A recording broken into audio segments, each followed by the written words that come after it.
La historia clínica. Primero vamos a comenzar con su definición. La historia clínica es el registro de la información obtenida a través de tres cosas, que son la anamnesis o el interrogatorio, el examen físico y los estudios complementarios.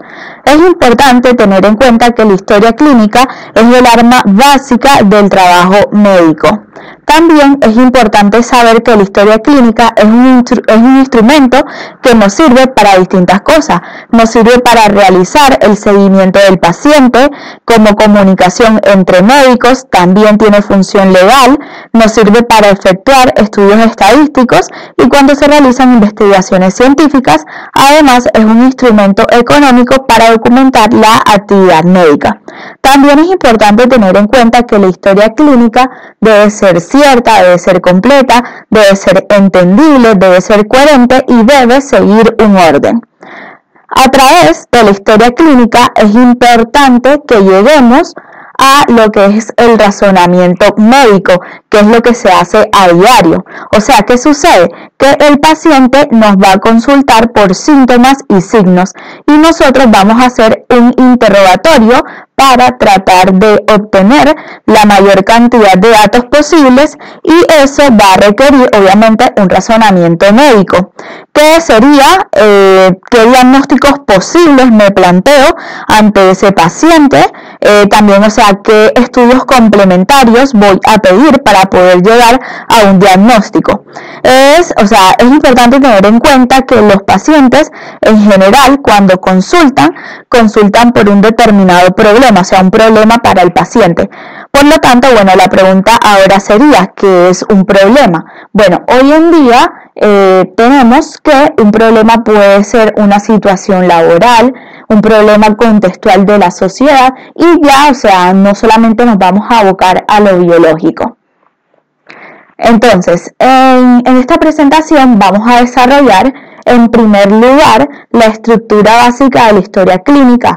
Es muy importante conocer esto porque, como su nombre lo dice, bueno, es la estructura básica que se va a compartir con otros tipos de historias clínicas. Entonces, después que conozcamos bien esta estructura básica, vamos a poder marcar algunas diferencias entre lo que es la historia clínica ambulatoria, la historia clínica de internación, la historia clínica orientada a problemas, la historia clínica en el recién nacido y por último vamos a hablar de la historia clínica en psiquiatría. Bueno, primero, obviamente, como dije anteriormente, vamos a hablar de la estructura básica de la historia clínica. Entonces, la historia clínica tiene una estructura básica, como ya dije anteriormente, que incluye los datos básicos, la lista de problemas y las notas de evolución, como vemos acá en esta imagen. Los datos básicos, dentro de estos vamos a encontrar el interrogatorio, que es fundamental en la historia clínica, ya que a partir de un interrogatorio podemos llegar al 50% de los diagnósticos si hacemos un interrogatorio exhaustivo y correcto. También incluye el examen físico, incluye los exámenes complementarios previos, o sea, en este caso, si el paciente tiene un examen complementario previo, lo vamos a anotar en esta parte. Y bueno, una vez que tenemos todos estos datos básicos, vamos a hacer la lista de problemas. Esta es fundamental en la historia clínica, o sea, a partir de la lista de problemas vamos a plantear los posibles diagnósticos diferenciales y en base a esos posibles diagnósticos diferenciales vamos a pedir los estudios o exámenes complementarios. Cuando llegamos al diagnóstico o a veces antes de llegar a un diagnóstico, ya podemos empezar a hacer en ese paciente un plan de educación, un plan de estudio, un plan de tratamiento. Bueno, y por último tenemos las notas de evolución, que en el caso del paciente ambulatorio, estas notas de evolución se evaluarán en las consultas posteriores. Y ahí difiere de lo que sería la historia clínica de internación, que en este caso, en esta parte de la historia clínica, en la parte de las notas de evolución, en la historia clínica de internación, aquí en esta parte vamos a anotar la evolución diaria que tiene ese paciente, pero más adelante vamos a resaltar esa diferencia. En esta parte de las notas de evolución vamos a notar cómo fue evolucionando ese problema en el cual nosotros aplicamos o no un tratamiento y a qué punto llegó y qué diferentes medidas se han tomado para poder anotar cómo fue evolucionando ese problema, o sea, si fue una evolución positiva o si fue una evolución negativa. Bueno, ya que conocemos por arriba todo lo que es la estructura básica, vamos a hablar específicamente acerca de cada uno de estos aspectos. Bueno, comenzamos con los datos básicos y primero obviamente vamos a hablar del interrogatorio. Bueno, en cuanto al interrogatorio, este es el primer paso de la historia clínica. Este se realiza al paciente, que en este caso se le llama interrogatorio directo, o también podemos realizárselo a un observador testigo de su dolencia, que en este caso se llama interrogatorio a tercera persona. Esto se hace en situaciones en donde, por ejemplo, nuestro paciente tiene alguna alteración del estado de conciencia, hay falta de entendimiento del idioma, como en el caso de que tengamos un paciente del extranjero que no hable nuestro idioma, y el ejemplo clásico va a ser la consulta pediátrica, donde son los padres o algún adulto los que hablan por ese niño. Entonces, en este caso, nosotros primero debemos dejar que el paciente exponga espontáneamente sus problemas y, o sea, mientras que escuchamos, podemos ir evaluando lo que es, por ejemplo, la voz, el lenguaje, el nivel intelectual y, bueno, luego de que ese paciente exponga espontáneamente todos sus problemas, nosotros vamos a realizar un interrogatorio dirigido buscando datos de interés, tratando de ser objetivos. Es importante en esta parte escuchar atentamente, o sea, nosotros debemos escuchar atentamente a nuestro paciente, ya que eso le da al paciente una sensación de seguridad y pone pues límite a la ansiedad. Entonces, el orden que vamos a seguir en el interrogatorio es el siguiente, o sea, el interrogatorio en sí va a estar formado por los datos personales, el motivo de consulta, la enfermedad actual, los antecedentes personales, los antecedentes familiares, los hábitos, la noción de foco y la anamnesis por aparato. Esta parte de la anamnesis por aparato solamente se hace en la historia clínica de internación y no se hace en la historia clínica ambulatoria. Eso es importante tenerlo en cuenta. Bueno, ahora vamos a hablar acerca de cada uno de estos aspectos. Comenzamos con los datos personales. Estos debemos anotarlos en el encabezamiento del interrogatorio. Aquí vamos a preguntarle al paciente su nombre completo, obviamente pues con su apellido, le preguntamos su sexo, género, nacionalidad, le vamos a preguntar su edad, religión, estado civil, ocupación, dirección, nivel de escolaridad, su teléfono, todo eso lo vamos a anotar en nuestra historia clínica.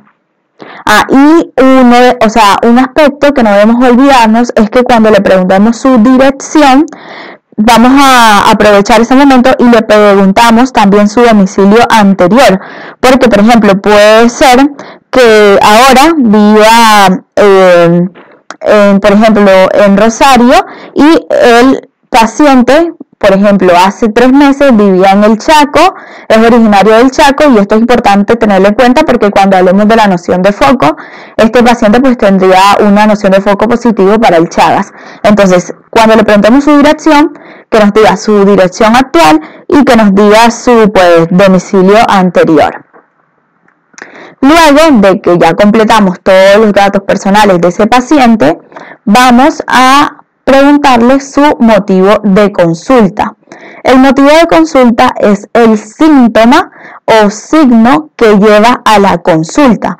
Aquí vamos a escribir la razón por la cual el paciente viene a la consulta médica. O sea, vamos a preguntarle qué fue lo que lo motivó a venir a la consulta. Es importante que tengamos en cuenta que el motivo de consulta no es un diagnóstico. Más bien son signos y síntomas. Entonces, si nosotros le hacemos esa pregunta al paciente, que qué fue lo que lo motivó a venir, si nos nombra muchos motivos, vamos a anotar el signo o síntoma que más le preocupa al paciente. O sea, le vamos a preguntar, dígame de todo eso que me dijo, ¿qué es lo que más le preocupa? Y eso es lo que vamos a anotar en el motivo de consulta. Luego sigue la enfermedad actual. Pero bueno, primero vamos a recordar lo que es un signo, síntoma y un síndrome. Un signo pues puede ser, o sea, observado, palpado o auscultado por el médico, o sea, es un dato objetivo, como por ejemplo un edema o palidez, mientras que un síntoma es lo manifestado por el paciente, lo que siente, es un dato que es subjetivo, como puede ser el prurito, el dolor. Un síndrome es un conjunto de síntomas y signos relacionados entre sí que tienen una fisiopatología común y que obedece a distintas etiologías. Un ejemplo puede ser el síndrome febril o la ictericia. Bueno, habiendo recordado esto, ahora sí pasamos a la enfermedad actual. ¿Qué es la enfermedad actual? La enfermedad actual es la narración de todo el episodio que motivó a nuestro paciente a venir a la consulta médica.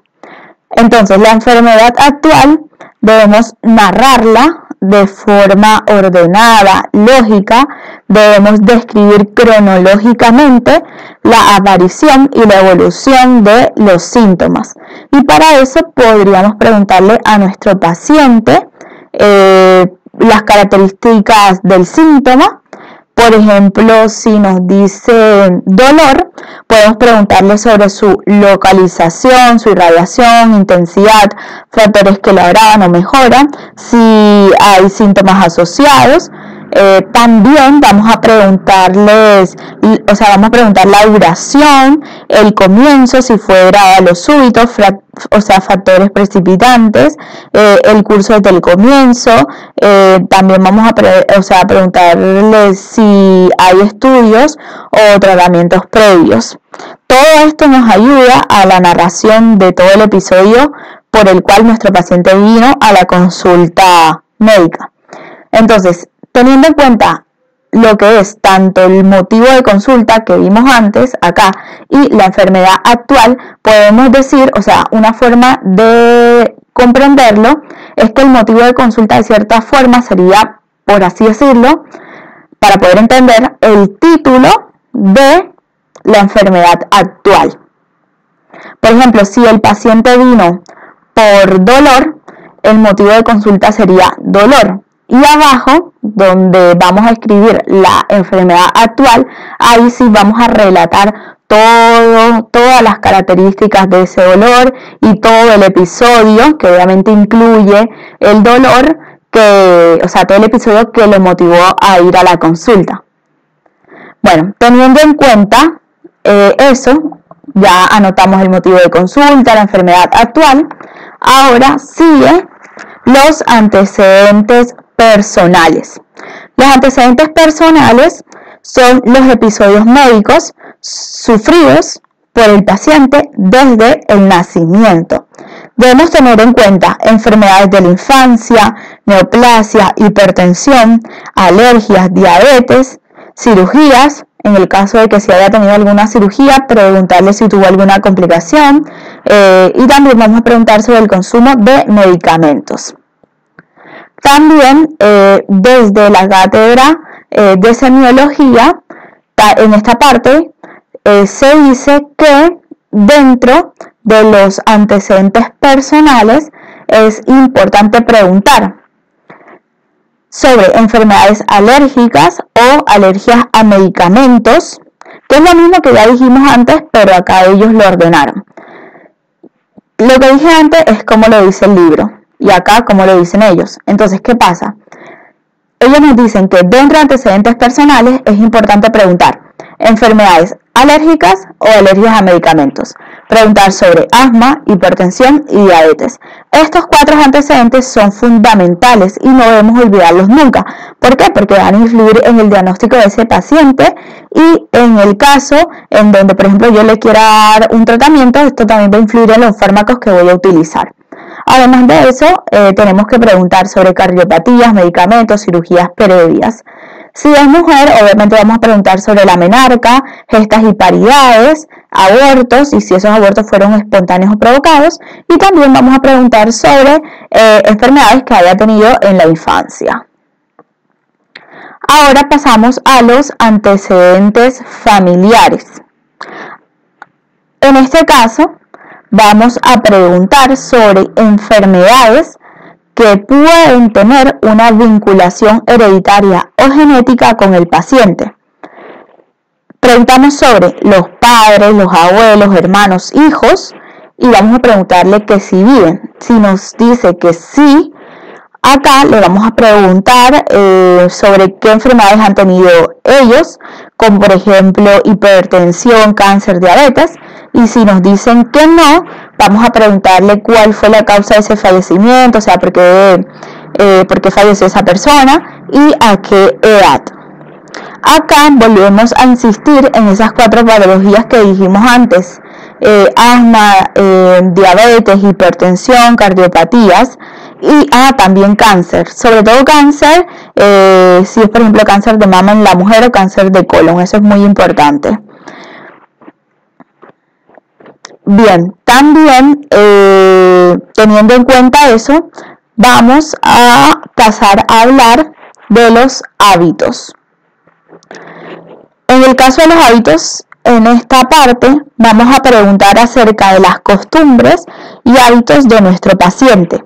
Vamos a preguntar sobre su alimentación. Podemos preguntarle, ¿cómo es su alimentación? Si nos dice, no, o sea, yo como todo, le pedimos que nos describa qué es lo que come durante todo un día, que nos diga qué desayuna, qué almuerza, qué cena, qué come entre comidas, y en base a eso, en esa parte nosotros vamos a escribir si esa dieta va a ser, por ejemplo, hipercalórica, hiperproteica o hipoproteica, así vamos a poner, o sea, vamos a escribirlo en esa parte. Vamos a preguntar acerca de su apetito, preguntamos acerca de su actividad física, o sea, le podemos decir, o sea, ¿realiza usted actividad física? Y bueno, lo que nos responda lo anotamos allí. Le vamos a preguntar que si fuma. En el caso de que nos diga que sí, le vamos a preguntar cuánto, o sea, qué cantidad de cigarrillos fuma. Que nos diga, por ejemplo, 2 paquetes al día o un paquete al día, y que nos diga de cuánto, o sea, cuántos cigarrillos contiene ese paquete. Y otra cosa que es importante es que nos diga hace cuánto tiempo fuma. Y bueno, eso también lo anotamos. Si nos dice que no fuma, le vamos a preguntar, ¿alguna vez fumó? Y también hay que preguntarle cuándo fue la última vez. ¿Por qué? Porque hay gente que le preguntamos, ¿usted fuma? Y nos dice que no. Y vamos a ver que dejó de fumar, por ejemplo, hace 2 semanas. Así que por eso es importante preguntarle cuándo fue la última vez que fumó. Bien, ahora vamos a preguntarle acerca de el alcohol. Si toma alcohol, hay gente que nos dice que no toma alcohol, porque hay gente que no toma alcohol como decisión propia. Y si nos dice que sí toma alcohol, le vamos a preguntar qué tipo de bebida, o sea, si toma vino, cerveza. Ahora le vamos a preguntar que si toma todos los días. Si nos dice que no, yo no tomo todos los días, que nos diga en qué ocasiones toma. Hay gente que nos dice, no, por ejemplo, yo tomo en las fiestas, en alguna celebración o algo. Entonces en esa parte vamos a colocar consumo social. Ahora, si el paciente nos dice que sí toma todos los días, le vamos a preguntar la cantidad, que nos diga cuánto toma. Porque, por ejemplo, nosotros podemos imaginar, ¿no? Por ejemplo, toma una copita de vino todos los días. ¿Y qué pasa? O sea, nosotros no sabemos si eso es así. Entonces, para que el paciente nos diga la cantidad, podemos exagerar la pregunta y podemos decirle, ¿toma usted 3 litros por día? Por ejemplo. Bien, también vamos a preguntar acerca de los medicamentos, o sea, le podemos decir, ¿toma usted alguna medicación todos los días? ¿Por qué es importante preguntar esto? Y de esta forma, porque hay personas que nosotros, por ejemplo, estamos haciendo la historia clínica y le decimos, ¿toma usted alguna medicación? Y nos dice que no. Y resulta que sí, que por ejemplo se toma una pastilla para la presión todos los días. Por eso es importante hacer la pregunta, como dije anteriormente, o sea, ¿toma usted alguna medicación? ¿Toma usted alguna pastilla todos los días, siempre, para que la persona pues nos diga? También vamos a preguntar acerca de las drogas, si consume algún tipo de droga. En el caso de que nos diga que no, vamos a escribir niega. En el caso de que nos diga que sí, le preguntamos qué tipo de droga y por qué vía, o sea, respiratoria, intravenosa, pastilla. También vamos a preguntar acerca de la diuresis y la catarsis. La diuresis, acá le preguntamos si notó algún cambio, si siente ardor, dolor al orinar, si aumentó la frecuencia en que va al baño a orinar. En cuanto a la catarsis, le podemos preguntar si hubo algún cambio en el ritmo evacuatorio, si por ejemplo notó sangre, pus, moco. Y también vamos a preguntar acerca del sueño y los hábitos sexuales. Ahora vamos a preguntar sobre la noción de foco. ¿Qué es la noción de foco? La noción de foco es la probabilidad de que el paciente tenga cierta enfermedad por tener un factor de riesgo. Ese factor de riesgo puede ser, por ejemplo, por la región donde vive, el trabajo, el contacto con personas contagiosas. Por ejemplo, si el paciente vive en el Chaco, tiene noción de foco positiva para la enfermedad del Chagas. Ahora, si el paciente convive con un familiar o con una persona con tuberculosis, que esto es severo crónico, tiene noción de foco positiva para tuberculosis. Esto, bueno, hay que tener en cuenta que esto no quiere decir que ese paciente tenga la enfermedad, sino que nos indica que tiene una probabilidad de que tenga esa enfermedad. Eso es importante tenerlo en cuenta. Bien, y por último, en esta parte, tenemos la anamnesis por aparatos. La anamnesis por aparatos no se hace en la historia clínica ambulatoria, solamente se hace en la historia clínica de internación. La anamnesis por aparato nos permite hacer una revisión completa por órganos y sistemas que tiene como finalidad obtener información que podríamos haber pasado por alto. Debe seguir un orden, pues para no olvidarnos ningún dato, y vamos a preguntar signos y síntomas desde cabeza y cuello hasta los pies. Bien, ahora vamos a seguir con el examen físico. El examen físico debe seguir un orden para hacer un examen completo. Debe incluir inspección, palpación, percusión, auscultación. La inspección, tiene que ver con observar el cuerpo de nuestro paciente. La palpación tiene que ver con sentir el cuerpo con los dedos o manos. La percusión en producir sonidos, generalmente dando golpes suaves en áreas específicas del cuerpo. Y la auscultación consiste en escuchar sonidos. Todo eso lo vamos a hacer buscando signos que nos ayuden a corroborar o descartar diagnósticos probables. Esto es a grandes rasgos el examen físico, pero vamos a hacer otro video donde vamos a ver específicamente qué tenemos que analizar en el examen físico. Bueno, después que anotamos todo en relación al examen físico, seguimos con los exámenes complementarios previos. O sea, en este caso incluye los resultados de análisis de laboratorio, radiografías, ecografías, o cualquier otro estudio que se realizó el paciente anteriormente. O sea, todo lo vamos a anotar allí en esa parte, todos los estudios previos. Bien, después de haber analizado los exámenes complementarios previos, pasamos con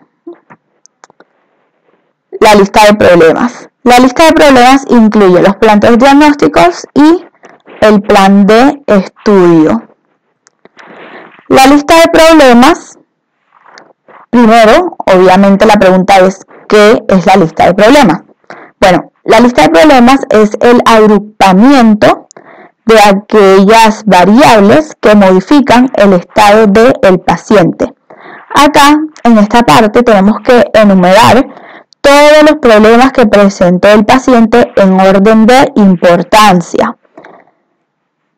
Y ese problema puede incluir un síntoma o signo por el cual el paciente consultó, si hay un diagnóstico, por ejemplo, si sabemos que el paciente tiene diabetes, si es alérgico, si tiene noción de foco positiva, si tiene algún examen complementario en el momento de la consulta, todo eso lo vamos a escribir acá en esta parte de la lista de problemas. ¿Qué pasa? Que a partir de esta lista de problemas vamos a plantearnos los posibles diagnósticos y también, bueno, a partir de eso, el plan de estudio, el plan de tratamiento de educación del paciente. Como dice acá esta imagen, en esta diapositiva, lista de problemas, a partir de esta lista de problemas nos planteamos estas dos cosas, los posibles diagnósticos y el plan de estudio. Bueno, en relación a los posibles diagnósticos, estos obviamente son los posibles diagnósticos a los que llegamos con los datos anteriores, todo lo que le preguntamos anteriormente. Ahora, el plan de evaluación y tratamiento incluye otros estudios que se piden y el tratamiento que debe ser pautado de acuerdo con el paciente. Y por último, tenemos las notas de evolución. Como dijimos antes, en el caso de la historia clínica de internación, que en este caso sería en el paciente hospitalizado, esta parte de notas de evolución consiste en la evaluación diaria de su evolución. O sea, notas de evolución va acá en la historia clínica de internación con estas características, la evolución diaria de su evolución. Ahora, en el paciente ambulatorio, que sería la historia clínica ambulatoria, esta parte de notas de evolución se evaluará en las consultas posteriores. Es importante tener en cuenta que las notas de evolución se dividen en tres, que son datos subjetivos, que es la descripción de la evolución de los síntomas según el paciente, y los datos objetivos, que son los hechos detectados en el examen físico, y por último el plan, que son las medidas terapéuticas, exámenes complementarios, educación del paciente, que se irán solicitando de acuerdo a la solución. Bien, ya vimos la estructura básica de la historia clínica, que es todo lo que acabamos de hablar anteriormente, que son datos básicos, que incluyen interrogatorio, examen físico, examen complementario previo, la lista de problemas y las notas de evolución. Bueno, ahora voy a marcar puntualmente diferencias entre la historia clínica de internación y la historia clínica ambulatoria. Luego vamos a hablar de la historia clínica orientada a problemas, de la historia clínica en el recién nacido y por último la historia clínica en psiquiatría. En relación a la historia clínica ambulatoria, esta sería todo ese esquema básico que vimos anteriormente, pero en la parte de datos básicos, específicamente en la parte del interrogatorio, hay que tener en cuenta que no se hace la anamnesis por aparato. O sea, en la historia clínica ambulatoria no hay anamnesis por aparato. Muy importante tener eso en cuenta. Y en este caso, lo que hablamos de las notas de evolución, que en este paciente ambulatorio, esta parte de notas de evolución se evaluará en consultas posteriores. Pero, bueno, toda esta historia clínica ambulatoria es todo lo que dijimos anteriormente, toda esa estructura básica. Ahora, en relación con la historia clínica de internación, en este caso, en la parte del interrogatorio, sí hacemos la anamnesis por aparatos. Recordemos que la nota de evolución, lo que escribimos en esta parte, es diferente, diferente en relación a lo que se escribe en esta parte en la historia clínica ambulatoria. Como dice acá, en las letras rojas, en la parte de notas de evolución, acá es la evaluación diaria de la evolución del paciente. Y también, además de todo eso, al final puede haber una hoja donde se solicitan interconsultas, que es la hoja de interconsultas. Vamos a encontrar notas de enfermería, donde la enfermero va a anotar si le tomó la temperatura, o sea, cómo fue variando esa temperatura durante el día, si le tomó la presión, cómo fue variando. Y al final, cuando al paciente se le da el alta, o en caso de la muerte del paciente, se realiza la epicrisis. ¿Qué es la epicrisis? La epicrisis es un resumen de toda la información obtenida en la historia clínica. Eso después se coloca en la primera hoja y si el paciente tiene una internación posterior, en la primera hoja va a estar el resumen de toda esa historia clínica. Ahora hablamos de la historia clínica en el recién nacido. Acá es importante tener en cuenta algunos datos que tenemos que preguntarle a la mamá. Es importante saber el nivel socioeconómico, educación, vivienda, que todo esto sería antecedentes de la madre. Vamos a preguntar si la mamá tuvo hipertensión arterial durante el embarazo, si tuvo diabetes gestacional, estado nutricional de la mamá. Vamos a preguntar otras enfermedades que ella ha tenido, como rubiola o alguna enfermedad de transmisión sexual. Preguntamos grupo sanguíneo y factor de la mamá y de su pareja, si tuvo partos o abortos anteriores. Vamos a preguntar hábitos de la madre, como tabaco, alcohol, drogas, fármacos. En cuanto al parto, preguntamos si fue un parto prematuro o a término, características del parto, y en cuanto a recién nacido, vamos a anotar también el peso al nacer, alimentación, inmunizaciones. Bien, ahora, en cuanto a la historia clínica orientada a problemas, esta tiene algunas ventajas en relación a las que hablamos anteriormente. En esta historia se incluyen problemas tanto biológicos como psicosociales. En este caso, en la parte de la lista de problemas se diferencian los problemas en agudos y crónicos. Agudos son aquellos que tienen menos de 6 meses de duración, crónicos los que tienen más de 6 meses de duración. Y estos crónicos se dividen a su vez en activos y pasivos. Activos son aquellos que influyen en el paciente en el momento, o sea, en ese momento que estamos atendiendo a ese paciente. Por ejemplo, si el paciente es hipertenso, diabético. Luego tenemos los pasivos, que son aquellos que pueden influir a futuro. Por ejemplo, un antecedente familiar de cáncer. También, hay que saber que la lista de problemas en este caso es dinámica. Puede ser que hoy un problema sea agudo y después pase a ser crónico. También hay que saber que esta lista de problemas se coloca en la primera hoja de la historia clínica, de manera que sea más fácil de conocer la historia clínica del paciente con solamente mirar la primera hoja, y obviamente tiene que tener todo lo que hablamos anteriormente del esquema básico. También hay que tener en cuenta el familiograma, que es un formato que nos permite dibujar un árbol genealógico que registra la información de los miembros de la familia. Esto nos permite ver cómo el problema de un paciente influye en el resto o cómo el contexto familiar influye en el problema del paciente.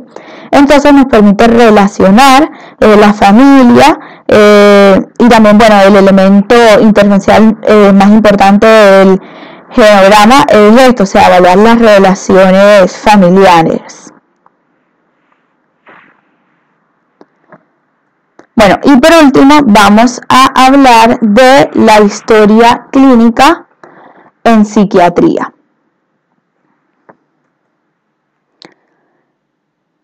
Existen distintas variables a tener en cuenta en este tipo de historia clínica, como por ejemplo, en la parte del interrogatorio es muy importante la edad, o sea, vamos a anotar en años y meses la edad.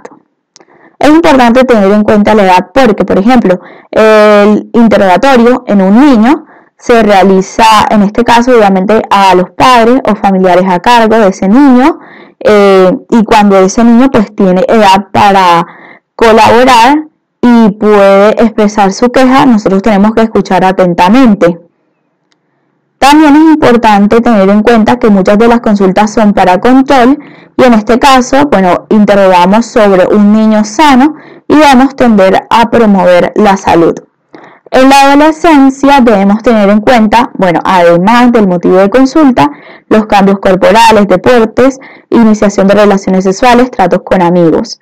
En el adulto mayor tendremos en cuenta una serie de factores que pueden dificultar la relación médico-paciente, por ejemplo, ciertas alteraciones que condicionan al interrogatorio y al examen físico y constituyen limitaciones para el cumplimiento de las medidas terapéuticas.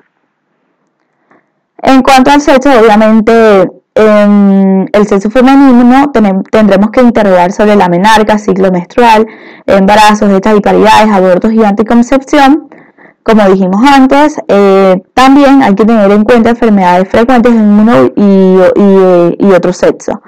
En cuanto a la procedencia, hay que tener en cuenta que existen diferencias étnicas, diferencias de dieta, pautas culturales, costumbres.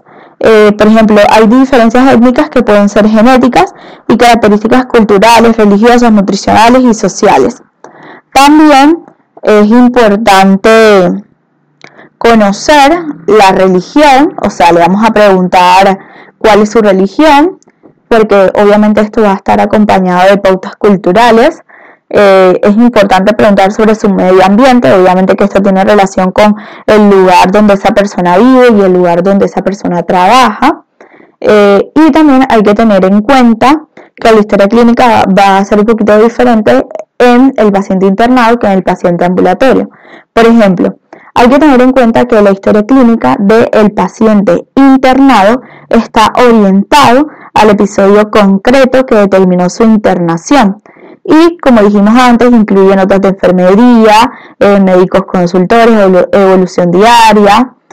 Ahora, en relación a la historia clínica ambulatoria, hay que tener en cuenta que en este caso el paciente es seguido durante largos periodos de tiempo y que esta historia clínica varía si es, por ejemplo, la primera consulta o consultas ulteriores, porque, por ejemplo, en la primera consulta el interrogatorio será más extenso porque incluirá datos personales, antecedentes, hábitos que no se volverán a interrogar en consultas posteriores, a menos que haya, pues, algún cambio. También hay que tener en cuenta ciertas definiciones en relación a la historia clínica psiquiátrica. Es importante saber la sensibilidad y especificidad de los síntomas y signos, ya que esto es muy importante en el interrogatorio. Por ejemplo, si un signo o síntoma aparece con alta frecuencia en una enfermedad, decimos que tiene alta sensibilidad. El valor predictivo positivo es la probabilidad de que, estando ese signo, el paciente presente la enfermedad. La especificidad se refiere a la ausencia del signo o síntoma en un paciente sano. El valor predictivo negativo es la probabilidad de que ante la ausencia del signo el paciente esté sano. Hay que tener en cuenta que cuando un signo tiene una sensibilidad extremadamente alta, su presencia tiende a confirmar el diagnóstico y decimos que es patognomónico. O sea, en ese caso, todo lo que vimos anteriormente, o sea, eso mismo lo vamos a aplicar a las pruebas de laboratorio y a los exámenes complementarios. Por ejemplo, decimos que una prueba es sensible cuando tiene alta probabilidad de detectar la enfermedad en sujetos enfermos y tiene pocos falsos negativos. Ahora, la especificidad caracteriza la capacidad de la prueba para detectar la ausencia de enfermedad en sujetos sanos. Una prueba es específica cuando tiene pocos falsos positivos.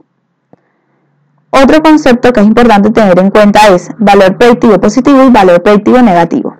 El valor predictivo positivo es la probabilidad, o sea, del 0% de individuos positivos. Ahora, el valor predictivo negativo es la probabilidad del 0% de individuos negativos a la prueba. Bueno, esto ha sido todo por el video, espero que les haya servido, no olviden suscribirse, darle like y compartir.